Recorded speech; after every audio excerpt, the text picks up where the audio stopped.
Vadakkanchery block പഞ്ചായത്തിന് സമീപം ഇരുചക്ര വാഹനത്തിന്റെ പിന്നിൽ സ്വകാര്യ ബസ് ഇടിച്ചെന്ന് ആരോപിച്ച് നാട്ടുകാർ ബസ് തടഞ്ഞിട്ടു. ഓട്ടുപാറ താളം തിയേറ്ററിന് മുന്നിലാണ് തൃശൂരിലേക്ക് പോവുകയായിരുന്ന സ്വകാര്യ ബസ് നാട്ടുകാർ തടഞ്ഞത്. ബസ് തടഞ്ഞതോടെ യാത്രക്കാർ മുഴുവൻ വഴിയിൽ ഇറങ്ങേണ്ടി വന്നു.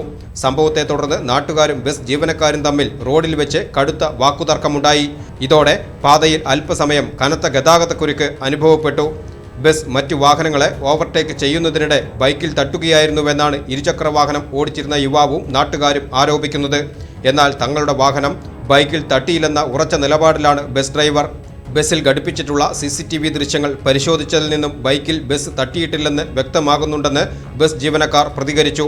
ഒടുവിൽ വടക്കാഞ്ചേരി പോലീസ് സ്ഥലത്തെത്തിയാണ് ഇരു വിഭാഗത്തെയും ശാന്തരാക്കിയത്.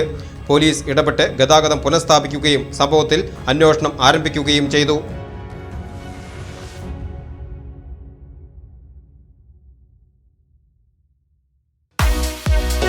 65 വർഷത്തെ വിശ്വസ്തത, തലമുറകൾ നെഞ്ചേറ്റിയ ഗുണമേന്മയുടെ സമാനതകളില്ലാത്ത പാരമ്പര്യം. മനം കവരുന്ന പട്ടുസാരികൾ, ഡിസൈനർ വെയറുകൾ, മനോഹരമായ ലഹങ്കകൾ, പാർട്ടി വെയർ ചുരിദാറുകൾ, കുർത്തകൾ, ജെൻസ് കിഡ്സ് വസ്ത്രങ്ങൾ, കൂടാതെ എല്ലാത്തരം പ്രായക്കാർക്കുമുള്ള ലേറ്റസ്റ്റ് കളക്ഷനുകളുടെ വിപുലമായ ശേഖരം. കാലത്തിനൊപ്പം കമനീയമായി. കല ടെക്സ്റ്റൈൽസ്, ഓട്ടുപാറ. കോൺടാക്ട് 04884 232 652.